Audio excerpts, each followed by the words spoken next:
Pagod ka na ba sa mga freelance work na pa-project-project lang tapos biglang nawawala yung client?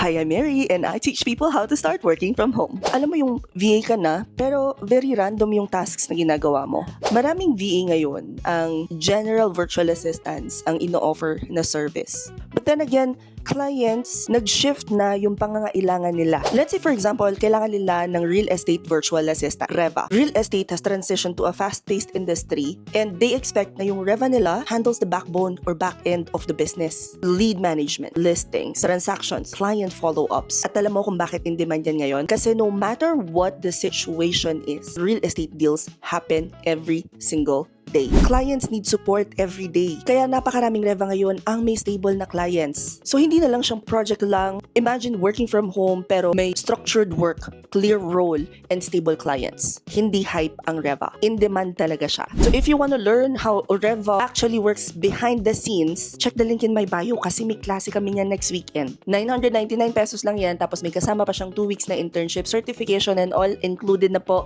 pati yung paano maghanap ng clients. Iga-guide namin kayo. Again, check the link in my bio, i-click nyo yung Reva or pwede kayong pumunta sa Blue at mag-comment kayo ng Reva will send you over the link paano mag-join sa next class. Hope this helps. Comment any questions you guys have about working from home and follow for more work from home chismis.